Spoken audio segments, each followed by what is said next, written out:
Happy New Year, my Facebook family. This is yours truly, Miss Gwen. Many of you know me as Real Talk Gwen Samuel. First, I want to say I pray each and every one of you had a blessed family and friend-filled holiday season. And I pray you weren't like me, excuse me, and you were able to put all the politics away and just celebrate this holiday.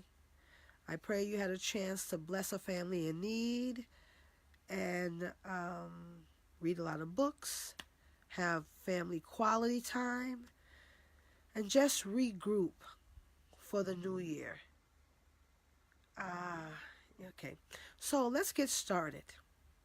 First, it is 2019, and it's sad to say it is January 4th, and it is excuse me, the phone just rung. It's business as usual. And so I want to talk about some issues that the Connecticut Parents Union will be working on this year.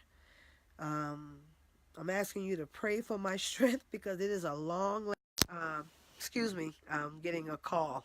I keep getting a call. So I want to start out with what I'm hoping this year will be for parents. There was an article or something that just came out today that for the state of Connecticut, that the issues of race and racism and hatred is just feels like an all-time high. We had a tragic loss of life of children last year. So we pray for those families, continued healing.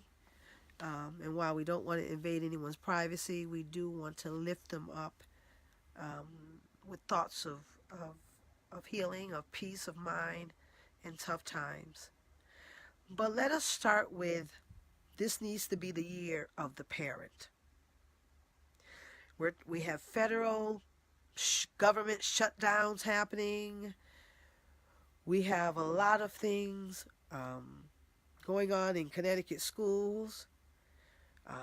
We've had a high school student having a rant of lynching black people, burning crosses on their lawn.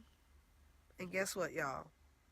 Because it was Southington, it is still being investigated.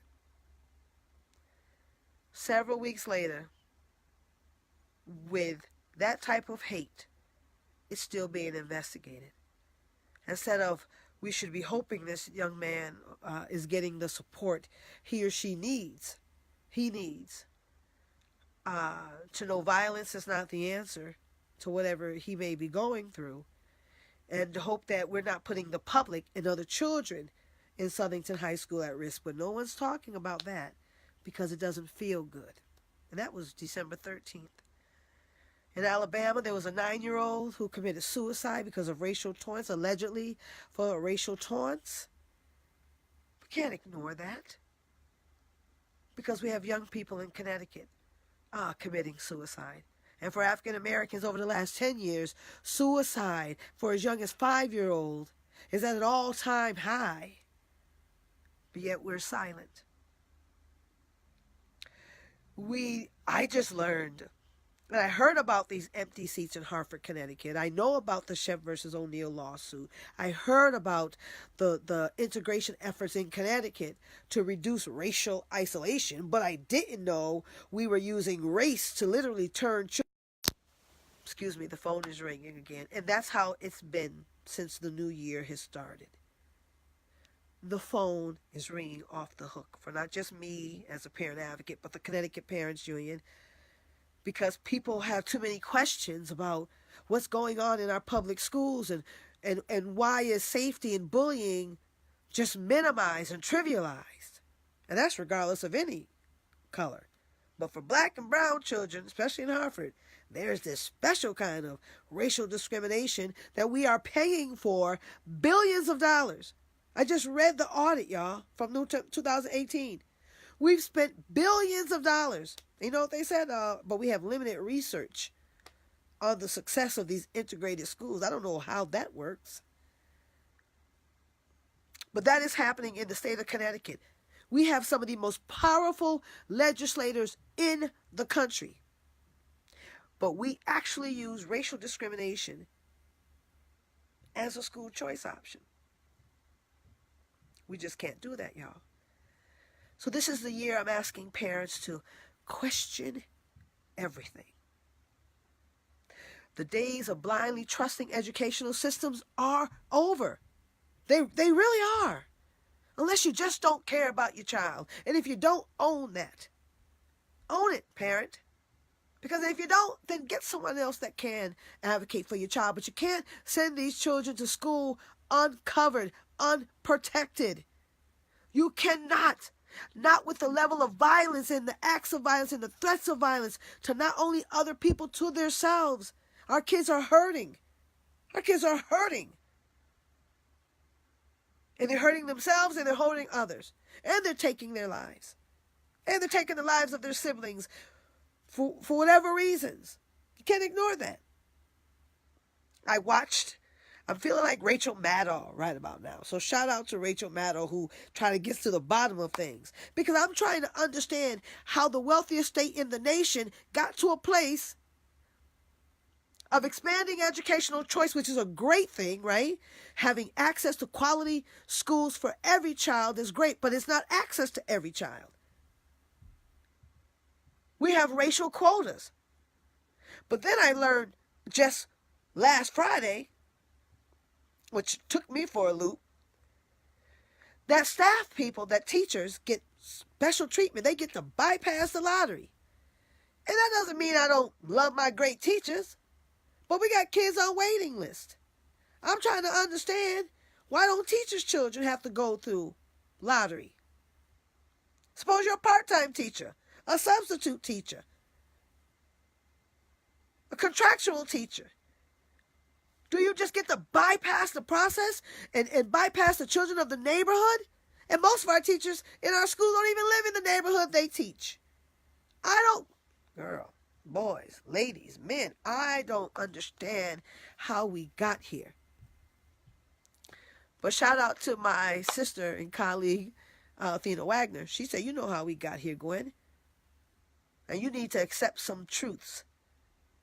That the system was never designed to educate black, brown, and poor children. It was never designed to educate special needs children. It was never designed to educate English language learners. And you got to wake up, because I didn't even realize I called her on Christmas Eve talking about what I found out, these staffing preferences. And she let me know, we're not doing this, Gwen. It is Christmas Eve. But I don't know what else to do, ladies and gentlemen. They say just do your part. But what I think the status quo and the other side didn't realize, that when you arm parents with knowledge, when you arm them with information to improve their lives, to improve the lives of children, what did you think we were going to do with the information? Sit on it? I got to go to the gym now. I don't need to sit no more, ladies and gentlemen. Not at all. But we can't sit around and let people harm children. We can't let students get away with threatening to lynch populations. Did we not learn anything from Dylan Roof in North Carolina when he went into a North Carolina church and shot up everybody in the church? And so for Connecticut to say they're just going to investigate these threats of violence when this boy needs some help or something. But because it was a suburban white town, they get a pass.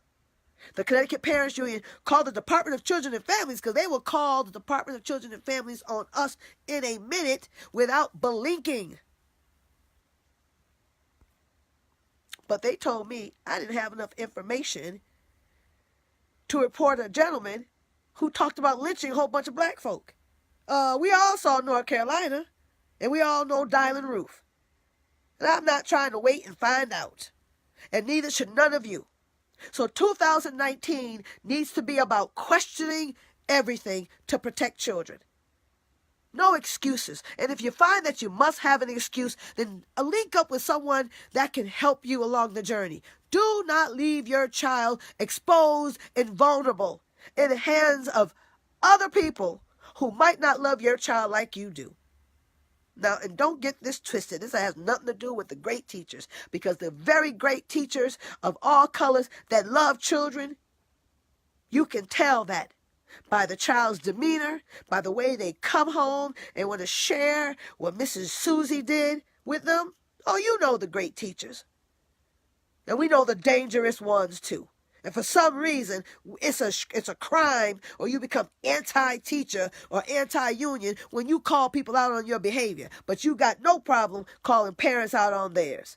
And you most definitely don't have a problem calling children out on theirs. Own your truth. That's why I do a survey at the Connecticut Parents Union, or when I do my own trainings called Own Your Truth. At least own your truth. Then things can improve. I'm confused. So please, for me, if you call me for some support and you need some help, I want to know you ask questions before you call me. Please, call me when the rubber hit the road. Because parents, we got to step up. This whole I don't know what to do thing, we might not know what to do, but you know you love your baby. And if you know you love your baby, then at least go check on them. It is January 1st. Our kids been in school a couple of days.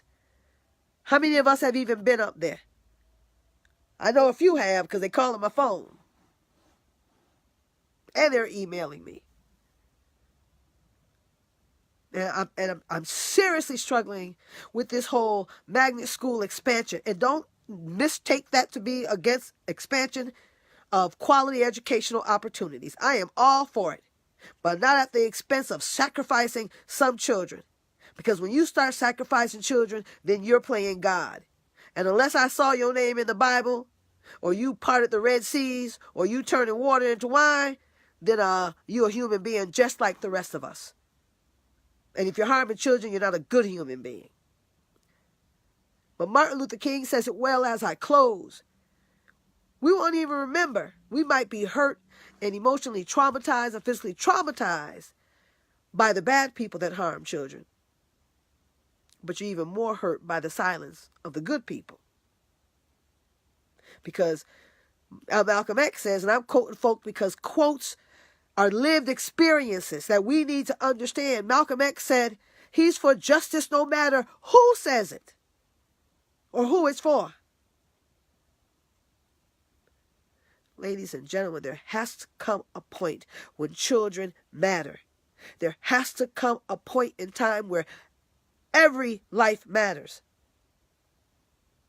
But if you don't think your life matters, then reach out to support, but protect your babies.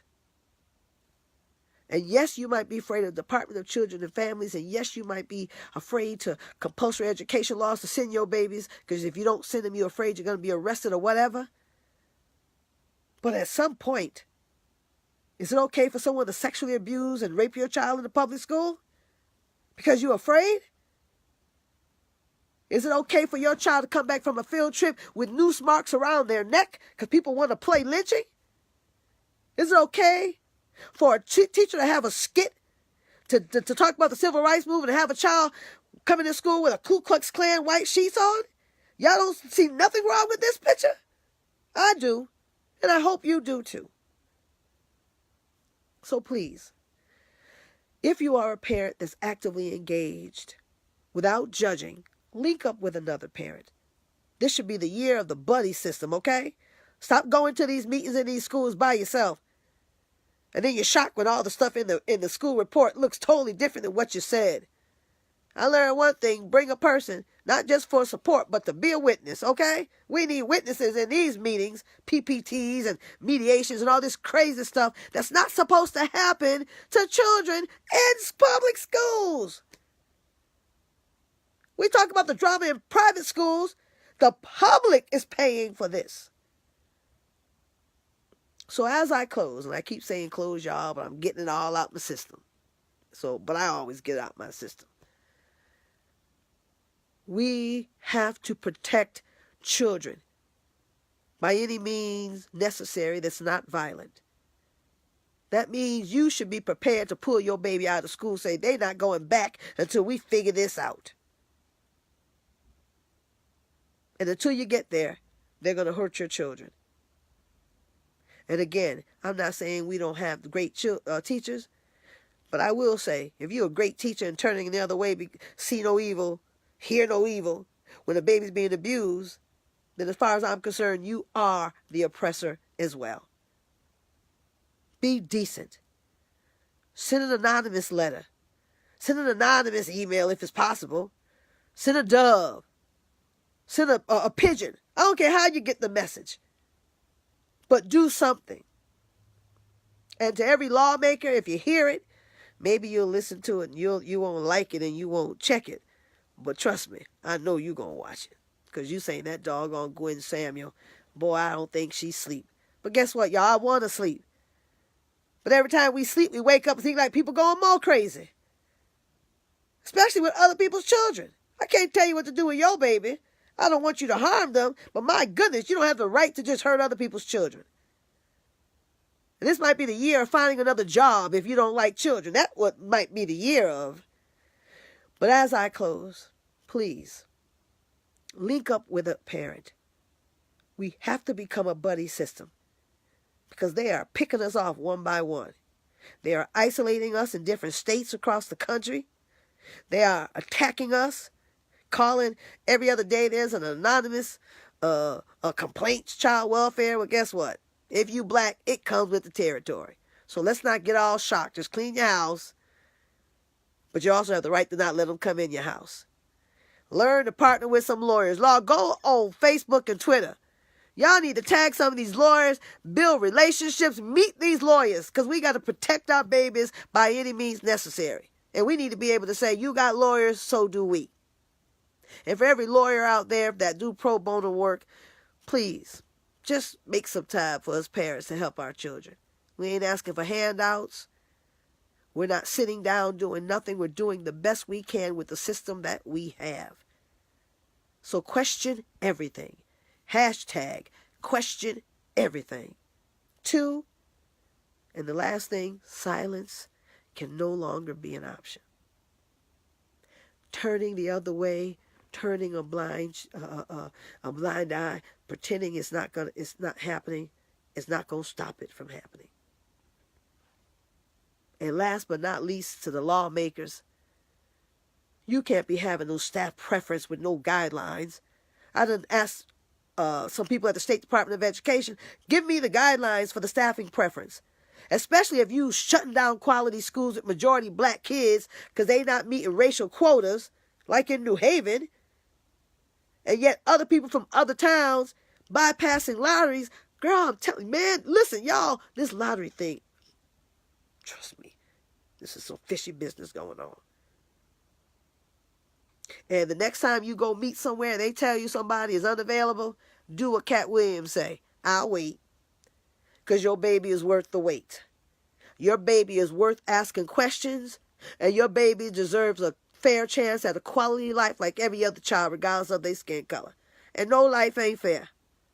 But they deserve a fair chance at it. So everyone have a blessed new year. To all you young people. Oh, one more thing, y'all. Parents, go to Dollar Tree or go to Sears or go to somebody and buy your children a journal. We must teach our children how to document because they got to cover their behinds because they are on their own in these schools. We got to teach them that when they write stuff, they got to write the date, the time, and I don't care if the dog was in the room or the hamster or the rabbit. Whoever's in the room, write it down. Because these laws coming out this way are trying to put your baby quicker to a jail cell than a quality school.